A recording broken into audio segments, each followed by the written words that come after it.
Alors, on va prendre un passage dans Ruth 1er et je vais commencer à partir du verset 1er. Le chapitre de Ruth. Il arriva au jour où les juges jugeaient qu'il y eut une famine sur la terre, et un homme de Bethléem de Yehuda s'en alla pour séjourner dans la campagne de Moab, lui, sa femme et ses 2 fils. Et le nom de cet homme était Élimélec, le nom de sa femme Naomi, et les noms de ses 2 fils, Machlon et Kilion, Éphratiens de Bethléem de Yehuda. Ils arrivèrent dans la campagne de Moab et s'y établirent. Or Élimélec, l'homme de Naomi, mourut, et elle resta avec ses 2 fils. Ils prirent des femmes moabites, dont le nom de l'une était Orpa, et le nom de la seconde Ruth, et ils demeurèrent là environ 10 ans. Machlon et Kilion moururent aussi tous les 2, et cette femme resta sans ses 2 enfants, ni son homme. Elle se leva, elle, avec ses belles-filles, pour retourner des champs de Moab, car elle avait appris dans les champs de Moab que Yahweh avait visité son peuple en lui donnant du pain. Elle sortit du lieu où elle était, avec ses 2 belles-filles, et marchant sur la route pour retourner en terre de Yehuda. Naomi dit à ses 2 belles-filles, « Allez, retournez chacune à la maison de sa mère. Yahweh agira avec bonté envers vous, comme vous avez agi avec ceux qui sont morts et avec moi. Yahweh vous le donnera, trouvez le repos, chacune dans la maison de son homme. » Elle les embrassa, et élevant la voix, elles pleurèrent, et elles dirent, « Nous retournerons avec toi vers ton peuple. » Naomi dit, « Retournez, mes filles, pourquoi viendrez-vous avec moi? Ai-je encore dans mon sein des fils qui puissent devenir vos hommes? Retournez, mes filles, allez-vous-en. Je suis trop vieille pour avoir un homme, et quand je dirai que j'en ai l'espérance, quand même dès cette nuit je serai avec un homme, et que j'enfanterai des fils, attendriez-vous pour cela jusqu'à ce qu'ils deviennent grands? Resteriez-vous pour cela sans être un homme? Non, mes filles, car je suis très amère à votre sujet, car la main de Yahweh est sortie contre moi. » Elles élevèrent leur voix et pleurèrent encore. Orpa embrassa sa belle-mère, mais Ruth s'attacha à elle. Elle dit, « Voici ta belle-sœur est retournée vers son peuple et vers ses Élohim. Retourne après ta belle-sœur. » Mais Ruth dit, « Ne me prie pas de te laisser pour m'éloigner de toi, car où tu iras, j'irai, et où tu demeureras, je demeurerai.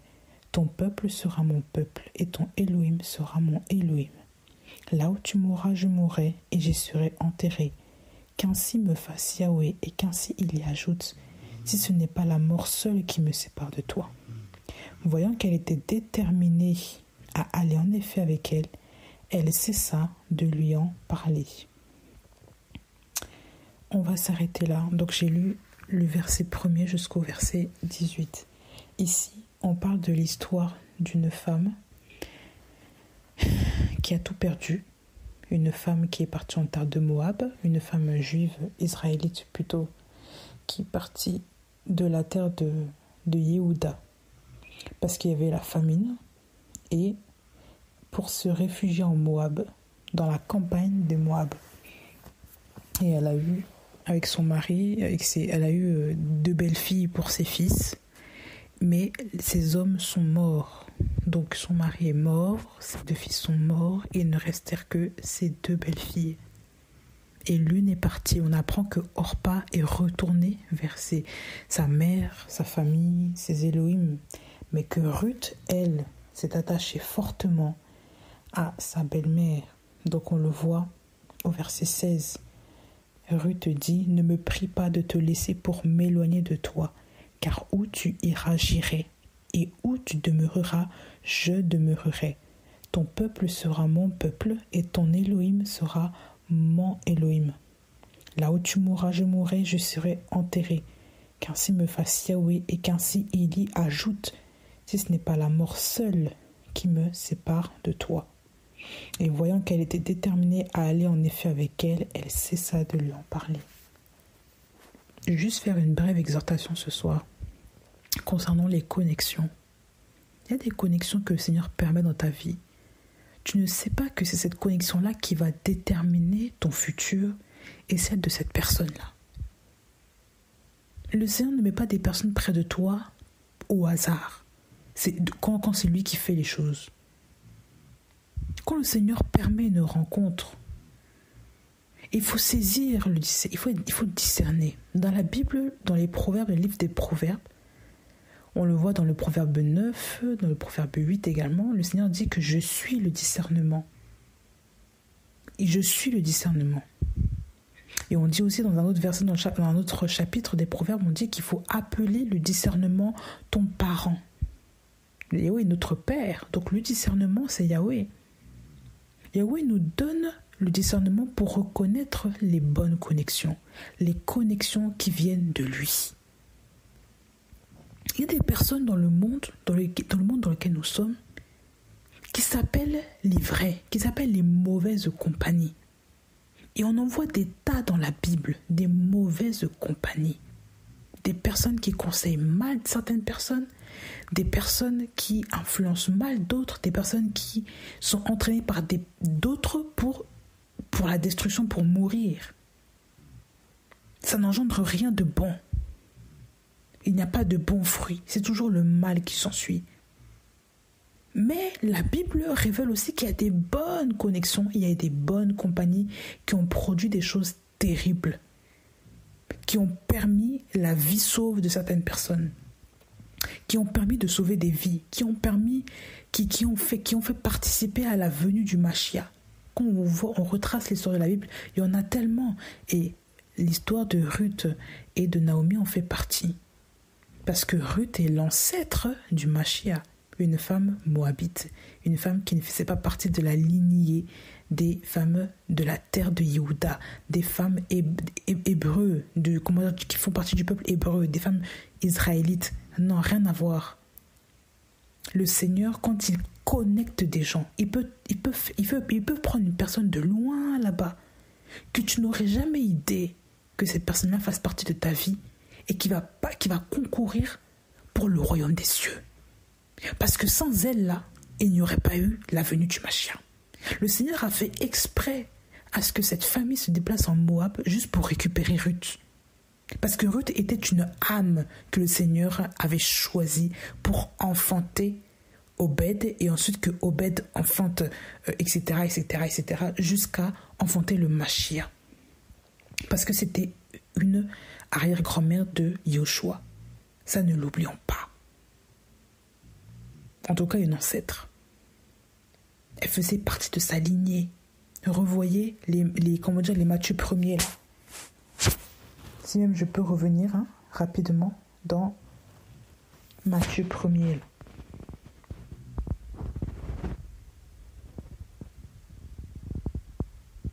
Regardez au verset 5, Matthieu 1er verset 5. Salmon engendra Boaz de Rahab, et Boaz engendra Obed de Ruth, et Obed engendra Isaïe, Isaïe le roi David, David Shelomo, Shelomo Rebaam, etc. Et quand on arrive à la fin, on dit que Yaakov engendra Yosef, l'époux de Myriam, de laquelle est né Yehoshua, qui est appelé le Mashiach, verset 16. Quand vous lisez par exemple toute cette trajectoire-là, vous comprenez en fait que le Seigneur a utilisé une femme moabite, une femme qui était étrangère, qui ne faisait pas partie de la lignée des Hébreux. Le Seigneur fait ce qu'il veut. Le Seigneur peut prendre une femme qui ne connaît pas le Seigneur pour être avec toi. Et cette femme-là, parce qu'il t'a connecté cette personne-là va connaître le Seigneur et va participer grandement à son royaume. Elle va commencer à ouvrir, c'est comme s'il y a des portes qui seront ouvertes pour d'autres personnes à travers elle. Cette femme-là était aussi la préfiguration du rachat aussi de l'ecclésia, de l'église. Parce que nous, en tant que nation étrangère par rapport à Israël, nous étions comme des personnes, on n'avait pas le droit, on n'était pas sauvés. C'était le peuple juif qui était élu. Et en faisant ça, c'est comme si le Seigneur aussi nous... En fait, c'était un signe pour les nations, pour nous dire qu'il nous a rachetés aussi. Donc il fallait qu'ils prennent aussi comme symbole une femme étrangère pour l'incruster dans la famille du Mashiach, pour faire comprendre que tous les étrangers aussi ont leur part aussi dans le royaume des cieux. Ils ont aussi, la voie est ouverte.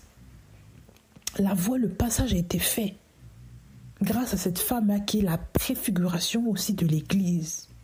De l'Église qui a été rachetée par Boaz, en fait, qui est aussi un type du Mashiach, qui est un prototype du Mashiach. C'était une image. Le Seigneur est en train de dire qu'il appelle des gens dans son royaume, que la porte est ouverte. Le Seigneur ne fait jamais rien par hasard. S'il permet que tu sois avec une femme aujourd'hui qui ne connaît pas le Seigneur, mais tu sens que dans cette relation-là, il y a quelque chose qui va produire des fruits, que le Seigneur veut que tu parles, que tu parles à cette personne-là de lui. Et que ça va produire quelque chose. Et tu vois que cette personne-là est touchée. Mais le Seigneur n'a pas fait ça pour rien, par hasard. Parce qu'il sait que cette personne-là aussi doit être sauvée, parce que c'est une de ses brebis. Vous savez qu'autrefois, là, les Moabites n'avaient pas le droit de citoyenneté en Israël. Ils n'avaient pas le droit. Ils étaient interdits. Ils étaient interdits. Bah oui. Je vais reprendre ce passage rapidement pour que vous voyez là ce que Yahweh a dit concernant les Ammonites, les Moabites, tout ça. Regardez, prenons Néhémie 13. Néhémie 13, versets 1, 2 et 3. Néhémie 13, le livre de Néhémia 13, versets 1, 2 et 3.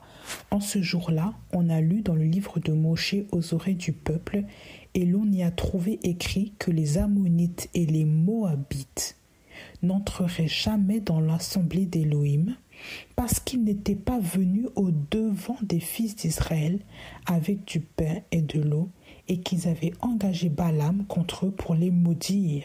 Mais notre Elohim avait changé la malédiction en bénédiction. Il arriva que lorsqu'ils entendirent la Torah, on sépara d'Israël toutes les races mélangées. Vous voyez là? C'était clair. C'était clair comme de l'eau de roche. On ne devait pas se mélanger avec ces gens-là. C'était pas possible. Mais le Seigneur a permis ici qu'une femme rentre dans la lignée du Mashiach pour casser les codes. Parce que le Seigneur est un aile de miséricorde.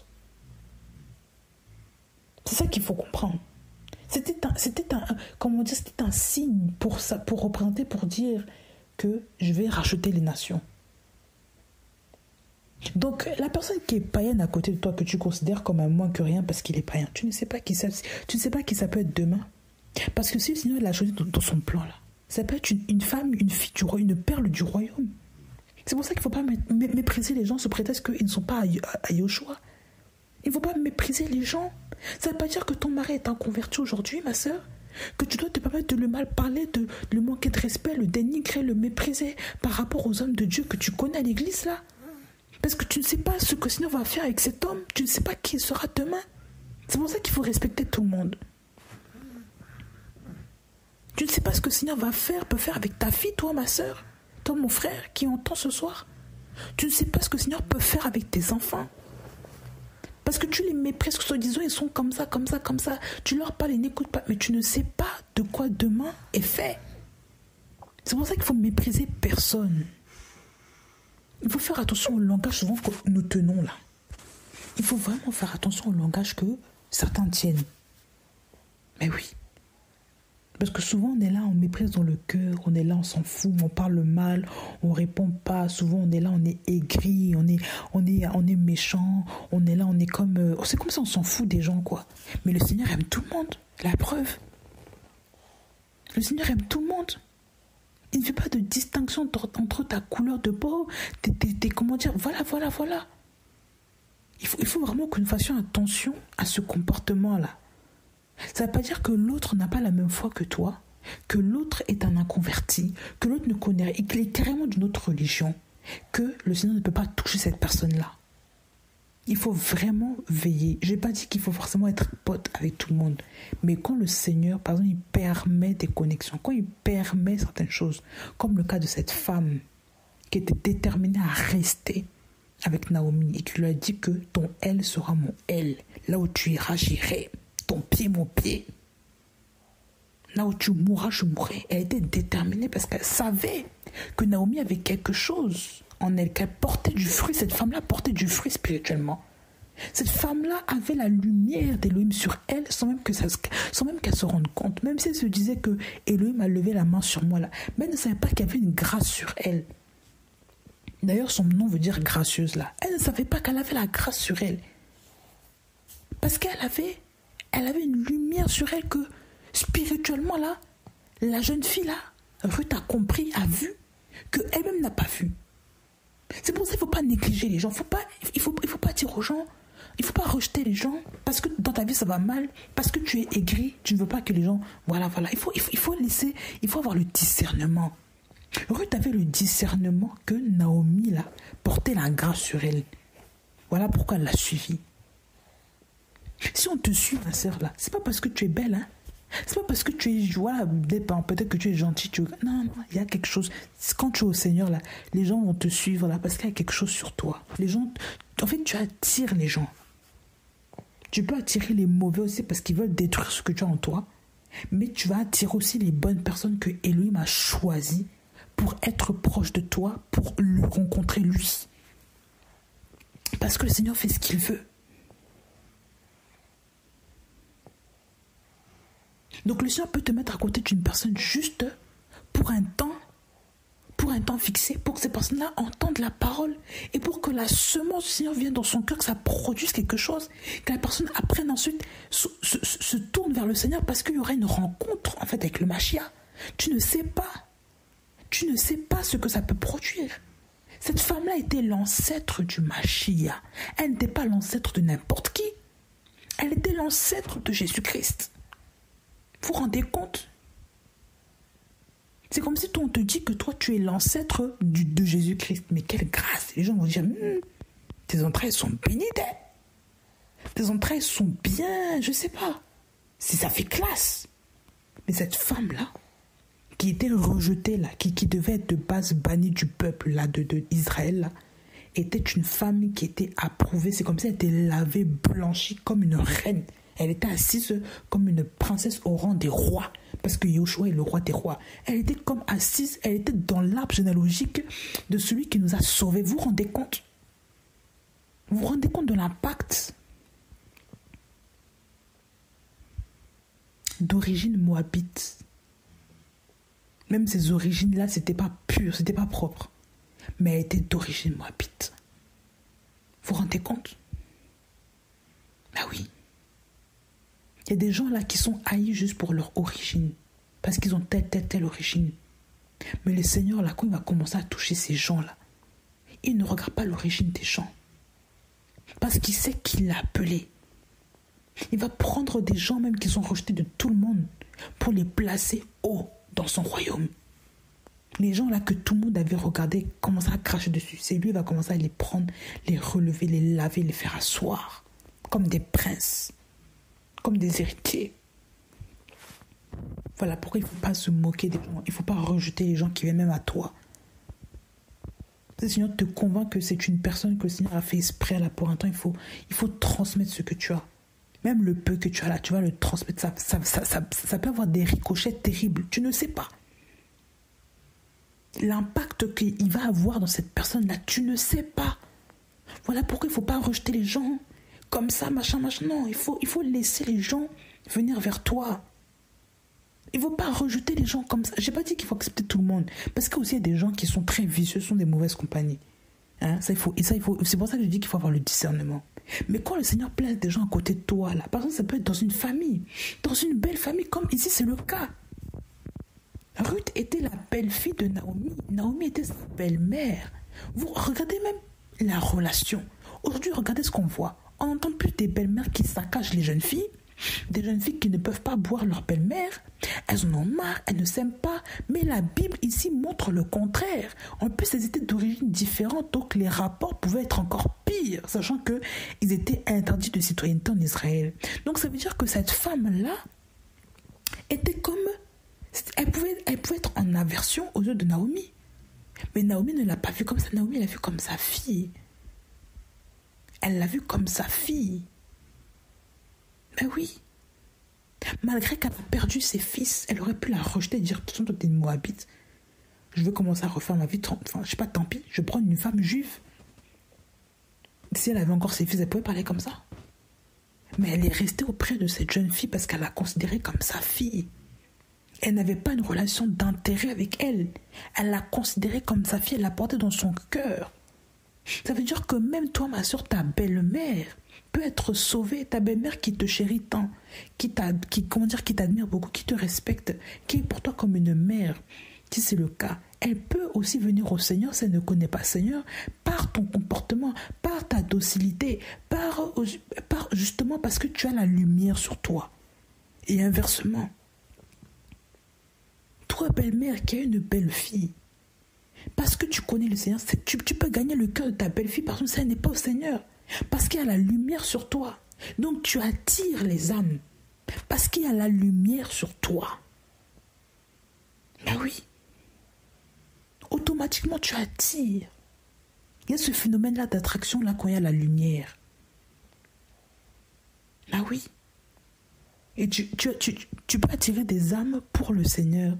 Parce que le Seigneur veut que les âmes soient à lui. Il veut toucher les cœurs des gens. Il peut passer à travers toi. Pour toucher le cœur de cette jeune femme, de cette belle-mère, de cette jeune fille, de cette sœur, de cette amie, de cette connaissance nouvelle que tu viens de faire. Il peut toucher le cœur d'une personne. Donc c'est pour ça qu'il faut aussi être une personne qui sache discerner les choses de l'esprit. Et il faut avoir le cœur du Père. Il faut avoir le cœur du Père.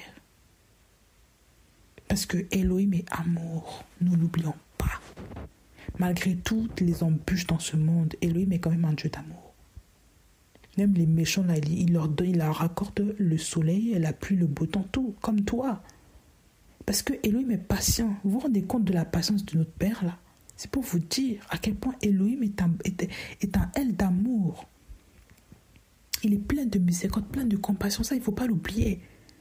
C'est pour ça que même les gens là qui ne vous aiment pas, qui sont dans des sectes bizarres, mais le Seigneur peut faire rapprocher une jeune femme ou une personne de ce milieu-là pour te parler, pour qu'elle soit connectée à toi, mais dans le but non pas de te polluer, dans le but que cette jeune fille-là soit touchée par le Mashiach à travers toi. Tu vois, non? C'est pour ça qu'il faut être sensible à l'esprit. Il faut prier. Oui, cette personne-là, Seigneur, c'est comment? Ça veut dire quoi? Il faut être à l'écoute de l'esprit. Je n'ai pas dit qu'il faut se jeter dans toutes les amitiés qui viennent à vous. J'ai dit qu'il faut être à l'écoute de l'esprit. Parce que oui, il y a les mauvaises compagnies, il y a les mauvaises personnes qui sont mal intentionnées, mais ça, le Seigneur aussi nous donne des antennes pour que nous puissions comprendre que cette personne-là, elle est bizarre, là, un peu là. Mais il faut prier le Seigneur. Qu'est-ce que cette personne-là me veut? Cette personne-là est près de moi. Pourquoi? Pourquoi est-ce qu'elle cherche à être près de moi? Pourquoi, voilà, j'ai rencontré quelqu'un. Seigneur, comment ça se passe? Ben oui. Et dans le cadre du mariage, toi, ma soeur, qui est mariée avec le monsieur là, eh bien, s'il n'est pas converti, il faut prier pour lui. Il faut aussi avoir le témoignage, en fait. Il faut avoir le comportement adéquat aussi pour le mari. Ça, c'est très important, en fait. Je vais prendre un passage aussi qui parle de ça rapidement. Regardez juste le passage dans 1 Pierre 3, verset 1. Femmes, femmes, soyez de même soumises à vos propres maris, afin que si quelques-uns sont rebelles à la parole, ils soient gagnés sans parole par le moyen de la conduite des femmes, lorsqu'ils auront vu votre conduite pure dans la crainte. Et ici, on vous dit bien que ces hommes-là qui sont rebelles à la parole, ça veut dire qu'ils ne se soumettent pas à la parole. Donc, ce sont des hommes qui ne connaissent pas la voie du Mashiach, qui ne connaissent pas la voie d'Elohim, qui ne connaissent pas le chemin, la vérité, la vie, qui est Yahushua Mashiach. Ils ne le connaissent pas. Parce qu'ils n'ont pas vu, ils ne connaissent pas tout simplement. Qu'est-ce qu'il faut faire? On a dit qu'ils soient gagnés sans parole. Donc souvent, il faut arrêter de parler pour rien. Même tout à l'heure encore, je disais au Seigneur, Seigneur, aide-moi à moins parler quand même. Comme mon mari parle, même sans même qu'il y ait des embrouilles ni quoi, aide-moi quand même à moins parler. Parce que j'ai besoin de ça. Parce que souvent, nous les femmes, on parle trop. Mais c'est la vérité. On commente trop, on parle trop. Il faut toujours qu'on ajoute du sel là où il n'y en a pas besoin. Il faut qu'on ajoute les épices là où il n'en faut pas. Il faut que toujours qu'on commente une chose, qu'on commente, on commente. Mais la Bible dit que celui qui parle beaucoup ne manque pas de péché. Il faut vraiment que nous veillons sur cela. Il faut la sagesse. Je ne dis pas que parfois on ne peut pas parler, mais souvent quand on parle beaucoup là, ce sont des vanités qui sortent. Des choses qui servent à rien, qui n'ont pas de fruit, qui n'ont pas d'impact. La stérilité de la bouche, c'est ça. La Bible dit bien ici que ces hommes qui sont rebelles soient gagnés sans parole par le moyen juste de la conduite des femmes, lorsqu'ils auront vu votre conduite pure, notre, je vais mettre dedans, lorsqu'ils auront vu notre conduite pure dans la crainte. Notre conduite pure dans la crainte. Lorsqu'ils auront vu, ces hommes-là ne doivent pas entendre ta bouche tous les jours. Ils doivent voir aussi ta conduite pure dans la crainte.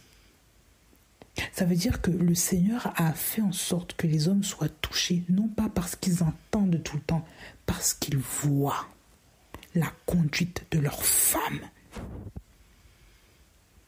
Ah bah oui. Donc des fois, comme je le dis, ça ne sert à rien de parler. Les femmes jacassent beaucoup, elles parlent, elles s'agitent pour beaucoup de choses. Il y a beaucoup de martes en fait. Quand on se rend compte là, on est toutes des martes à un moment donné dans notre vie ou pas. Mais il faut cesser d'être comme ça. Il faut juste être des Myriam au pied du Seigneur, qui écoutaient la parole du Seigneur et qui marchaient selon la volonté parfaite du Seigneur, qui prenaient la bonne part. Il faut que nous prenions la bonne part auprès de notre Seigneur. Prendre la bonne part, c'est aussi être à sa place, faire ce qu'il faut quand il faut, dire ce qu'il faut dire quand il faut le dire. C'est pas mélanger les sauces quand... Voilà, il y a tout. Faut pas faire un guaguassou comme ça, mélanger tout, et après on se dit ça va faire en sorte que l'homme comprenne. Non. Souvent, on a besoin de sagesse, on a besoin d'humilité. Ah oui, c'est l'humilité. Notre caractère doit être changé jour après jour. La conduite pure, là. C'est pour ça qu'il faut être dans le discernement, encore une fois. Il faut être sensible à l'esprit. Qu'est-ce que l'esprit nous enseigne? Qu'est-ce qu'il nous dit là à ce moment T? C'est très important.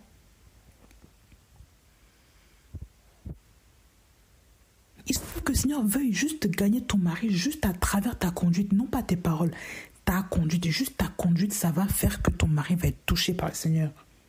Juste ça, le Seigneur peut le toucher à travers juste ton comportement, juste ta conduite. C'est pas les paroles, juste ta conduite pure dans la crainte là. C'est ça que le Seigneur veut faire ressortir. Ça veut dire qu'il va fermer ta bouche. Il veut juste que ton comportement tienne la route devant sa parole. Et c'est là qu'il va encore toucher ton mari. Parce que le Seigneur ne veut pas que nous fassions les choses par nous-mêmes, par notre propre chair. Je le dis, je m'intègre dedans. Des fois, j'ai du mal. La bouche, c'est comme ça, elle fonctionne tout seul. C'est comme si c'est un moteur qui ne s'arrête pas. Même la voiture, on peut l'arrêter, mais la bouche, c'est compliqué. Ben oui. Parfois, on se demande, on se dit, mais Seigneur, c'est comment? Je ne sais pas si Ève parlait beaucoup comme ça. Enfin, en tout cas, on a vu que Ève parlait parce que jusqu'à elle a parlé avec le serpent. Mais vraiment, on se demande, c'est quoi cet héritage? Mais vraiment, on a besoin de suivre le mouvement de l'Esprit. Le mouvement du Seigneur. Le mouvement du Père. Le mouvement de Yahweh. Qu'est-ce qu'il dit à ce moment T? Est-ce qu'il t'a dit parle? Ah oui. C'est pour ça qu'il faut vraiment veiller à notre conduite, les sœurs, s'il vous plaît. Et même dans nos relations en général. Qu'est-ce que le Seigneur, quand il connecte quelqu'un, que ce soit il faut veiller à notre comportement, notre conduite, notre manière d'être. Admettons que ici, là, dans cet exemple avec Naomi, là, si Naomi était une femme qui était vraiment, qui était insensible, elle aurait pu juste partir, chasser, insulter insulter, je sais pas, Ruth, dire que tout ça là, toi tu es moabite, tu veux faire quoi là-bas? Hein, tu es moabite, tu veux faire quoi là-bas? Et puis, en plus là, c'est peut-être à cause de toi que mon fils est mort, non? Donc voilà, chasse, quitte ma vue, va là-bas avec ta soeur là, Orpa là, ta belle-soeur là. Elle aurait pu chasser la fille. Dans son amertume, elle aurait pu la chasser. Parce qu'elle était amère. Elle disait qu'elle voulait qu'on l'appelle Mara. Eh ben oui, c'est écrit là dans la suite là. Elle aurait pu jeter tout son malheur sur sa belle-fille, disant que c'est à cause de toi. Toi, tu es moabite. La malédiction était sur toi. Par rapport à l'histoire là, de ton peuple. Là. Toi, tu es maudite. Moi, je suis bénie. Elle aurait pu être dans le venin concernant cette... Voilà. Elle n'était pas comme ça. Parce elle avait du discernement. Elle a vu la détermination de la petite. Et comme c'était une femme qui était gracieuse, parce que son nom veut dire gracieuse, là, eh bien, elle a compris par l'esprit que cette jeune fille devait l'accompagner. Vous vous rendez compte? C'est pour ça que notre comportement doit être un comportement qui doit avoir de l'incidence sur le temps. Non pas un comportement juste comme ça, juste sous la colère, tu t'énerves. Après, ça fait du dégât partout. Tu rates des occasions terribles. Mais oui. Il faut avoir le comportement. Il y a plein de choses comme ça. Il faut comprendre. Naomi avait le discernement qu'elle devait marcher avec Ruth. Mais c'était une étrangère, Ruth. C'était sa belle-fille, mais une étrangère. Toi, belle-maman, ne rejette pas ta belle-fille, même si elle n'est pas du même continent que toi, même si elle n'est pas de la même culture que toi. Toi qui connais le Seigneur, elle s'approche de toi, mais accepte-la près de toi. Tu ne sais pas ce que le Seigneur va faire. Tu ne sais pas ce que le Seigneur va faire. Ne rejette pas cette jeune fille-là sous prétexte qu'elle ne connaît pas Jésus, qu'elle ne sait pas faire à manger comme toi, peut-être qu'elle n'est pas toujours bien avec ton fils. Il ne faut pas être comme ça. Il faut accepter en fait que le Seigneur t'amène des personnes parce qu'il sait que tu es une femme gracieuse. Tu es aussi une Naomi spirituelle, tu sais ça.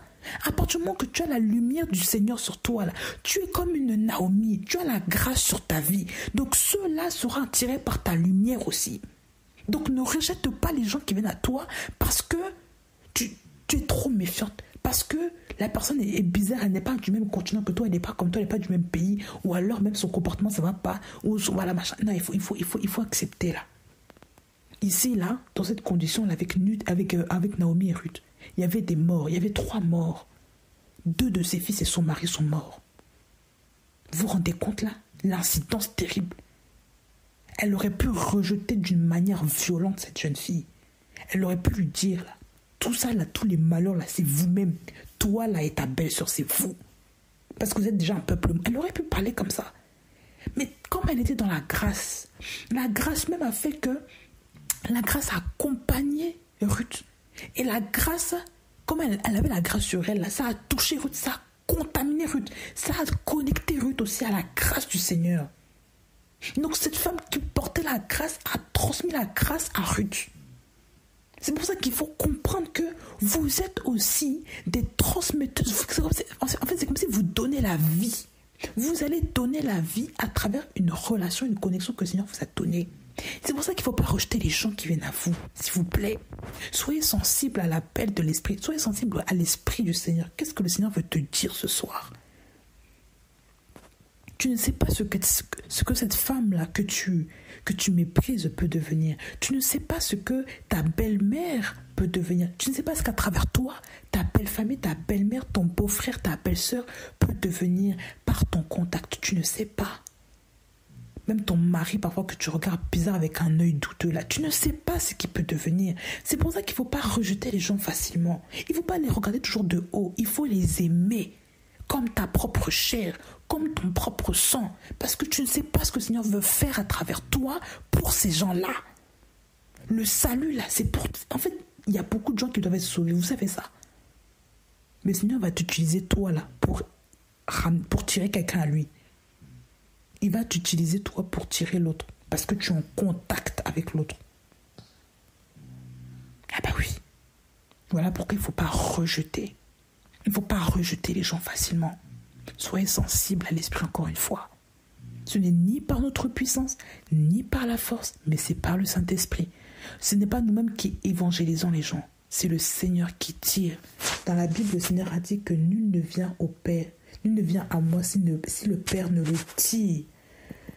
Je vais reprendre ce passage. Jean 14, 6.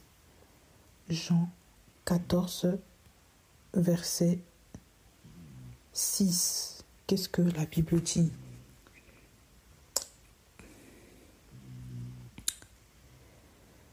Bon, c'est un. Jésus-Christ lui dit, « Moi, je suis la voie, la vérité et la vie. Personne ne vient au Père excepté par moi. » Non, c'est pas ce verset-là. Il y a un autre verset. Voilà. Jean 6, 44. Jean 6, 44. Personne ne peut venir à moi, à moins que le Père qui ne m'a envoyé ne le tire, et moi je le ressusciterai au dernier jour. Personne ne peut venir à moi, à moins que le Père qui ne m'a envoyé ne le tire. Personne ne peut venir à Yoshua, à moins que le Père qui m'a envoyé ne le tire. C'est le Père qui tire les âmes. C'est le Père qui le fait, ce n'est pas un homme. Mais oui. Donc tous ceux-là qui veulent mentir, dire que c'est moi qui ai converti la personne, c'est du n'importe quoi. C'est le Père qui tire les âmes, qui les amène à Yoshua. Ce n'est pas toi qui le fais. Donc arrête de te faire anti-machia là. Parce que c'est grave. Ça veut dire que tu es un faux prophète, tu es un menteur, tu es un usurpateur d'identité. Tu te prends pour Yoshua. Tu n'as rien compris. Même les pasteurs ne le font pas. C'est Yoshua qui le fait. Ici, on a déjà la révélation. On vous dit que personne ne peut venir à Yoshua à moins que le Père qui l'a envoyé ne le tire. Personne. Donc c'est Yahweh, c'est le Père qui tire les âmes vers Yoshua. C'est le Père qui choisit. Donc si le Père a choisi une connexion, il a choisi une personne pour être avec toi, c'est parce qu'il y a un travail à faire, il y a quelque chose. Il ne faut pas te prendre pour un tuteur sur cette personne-là. Il faut juste te laisser porter par l'Esprit. Qu'est-ce que le Saint-Esprit a déposé en toi pour cette personne? Ça peut être n'importe quoi, on ne sait pas. Mais juste avec ça, là, ça peut déjà toucher quelqu'un. Parce que même par ta conduite, toi, ma sœur, tu peux toucher ton mari. Je sens parole, juste ta conduite. Donc imagine là, si tu parles encore, tu déverses la parole. Qu'est-ce que ça va faire chez une autre personne? L'incidence peut être terrible. Elle peut être vraiment, elle peut ramener beaucoup de... On ne sait pas. Et le but, c'est que le royaume des cieux, en fait, soit élevé. Il faut glorifier le Père. Donc notre but, ce n'est pas notre chair nous glorifier, nous, à travers les âmes qui viennent au Seigneur. Parce que ce n'est pas nous qui convertissons les gens. C'est Yahweh qui le fait. C'est Yahweh qui tire les gens. Donc il faut faire l'œuvre du Père. Et par rapport à ça, il faut écouter ce que le Père a à te dire, simplement. Il faut suivre ses instructions. Il ne faut pas suivre tes instructions. Suivre ses instructions. Si tu sais que le Père a mis cette personne à côté de toi, laisse-toi porter par le Saint-Esprit. Ne force pas les choses, n'ajoute rien. Fais seulement les choses que le Père t'a demandé de faire et les choses couleront d'elles-mêmes. Je te le dis. Moi, ça me parle beaucoup parce que j'ai fait une expérience comme ça il y a très longtemps de cela. Au début de ma conversion. J'étais en contact avec une jeune fille parce que je m'en allais. En fait, pendant mes études, je m'en allais pour aller chez mes parents parce qu'il y avait la veillée, la prière, tout ça. J'étais avec ma guitare, c'était un vendredi, et c'était le mois de Ramadan. Je le précise, c'était un vendredi. Il y avait beaucoup de musulmans dehors. Beaucoup. Je rentrais dans le tram, dans ma ville là, et à ce moment-là, il y avait une jeune fille qui était à côté de moi, une musulmane aussi, elle s'appelait Nour, une turque, et elle rentrait dans le tram avec moi. Et elle me parlait avec moi, elle dit, oui, vous, pourquoi Elle me posait des questions par rapport à ma foi. Pourquoi tu as une guitare? Qu'est-ce que tu fais? Je lui dis, je vais à l'église. Ah, tu joues à l'église? Elle me posait des questions, je lui dis oui.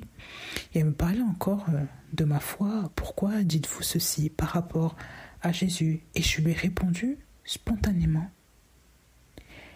Et dans ma réponse, je m'attendais. En fait, le Seigneur a déposé les paroles dans ma bouche. Et j'étais dans le tram avec cette jeune fille. À ce moment-là, je lui répondais. Et elle me posait la question, je lui ai répondu, mais c'est comme si c'est pas moi qui parlais. Même moi, j'avais pas la réponse, mais le Seigneur a parlé à travers ma bouche, je lui ai répondu. Et je me laissais porter par les paroles, j'étais étonnée de ce que j'avais répondu, elle a compris. Elle a dit, ah, d'accord. Et dans ce tram-là, il n'y avait que des musulmans autour de moi. Il n'y avait que des musulmans autour de moi. Et ma chair avait peur, parce que je parlais de Jésus-Christ. étant le Dieu imaginé.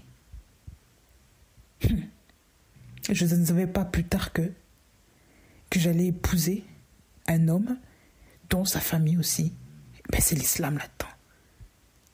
Je ne sais pas ce que le Seigneur, qu'est-ce que le Seigneur veut faire dans notre vie par exemple moi dans mon appel par rapport à, que ce soit ma belle famille, ma famille, tout ça, toute proche aussi. Mais le Seigneur a un appel véritable sur ces gens-là. Il a un appel terrible il appelle tout le monde.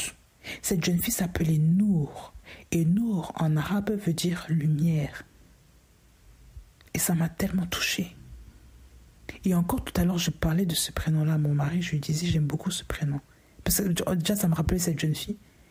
Mais je me disais, c'est un prénom que j'aime beaucoup. Ça me parle beaucoup. Ah oui. Et je n'oublierai jamais cette personne. Même si je ne la vois plus. On s'est vu en coupe-vent, elle a changé d'arrêt, je suis partie, tout ça. Mais mais juste une connexion de 5 secondes. Une connexion de peut-être, disons 15-20 minutes. Dans un tram avec beaucoup de gens. Poser une question et la parole est sortie. Et elle a entendu parler du nom de Yoshua. Mais juste 15 minutes de connexion. À peu près, avec cette femme. Avec cette jeune fille-là.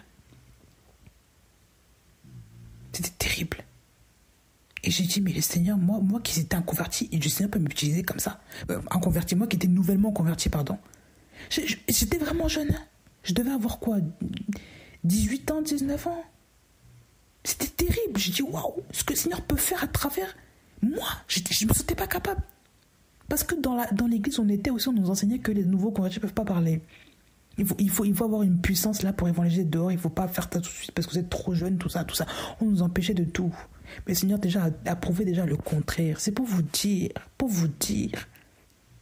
Le Seigneur est le El Tout-Puissant. Ah oui.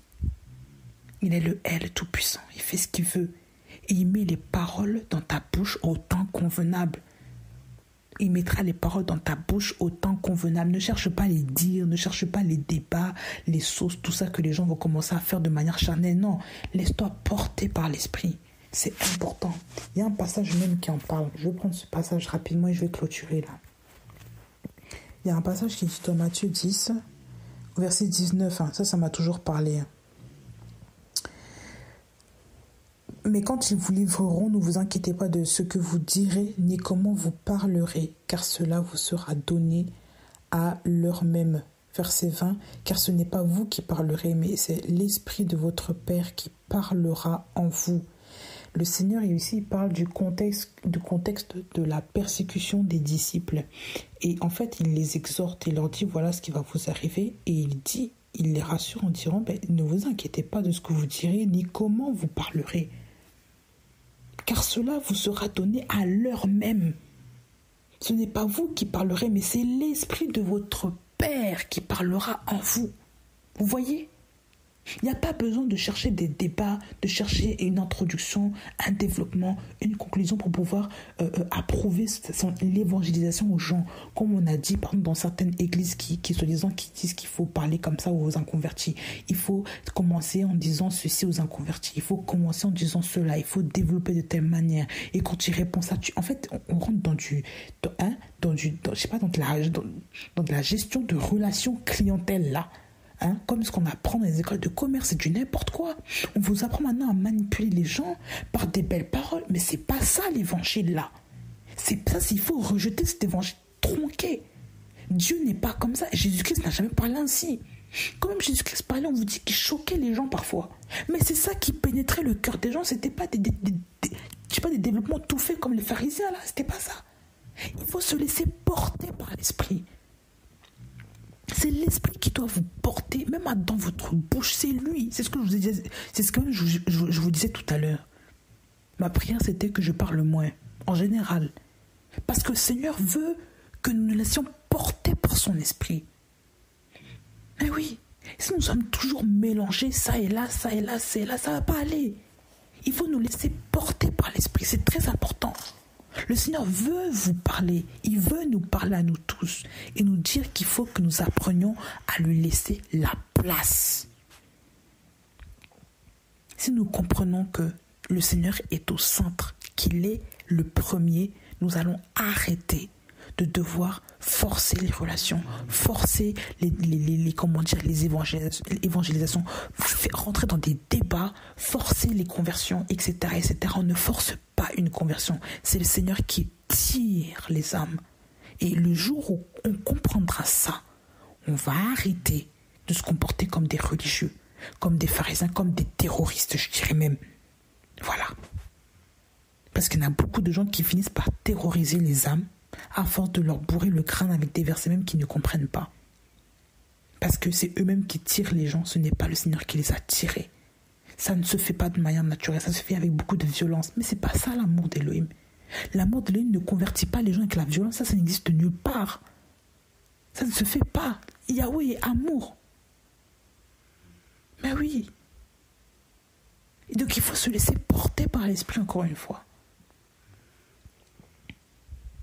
Que le Seigneur vous garde, qu'il vous accompagne. Laissez-vous porter par son Esprit. Laissez-vous diriger par son Esprit. Que le Seigneur vous connecte avec les bonnes personnes. Et soyez sensibles à son appel. Soyez sensibles à ses consignes. Soyez sensibles à ce qu'il dit.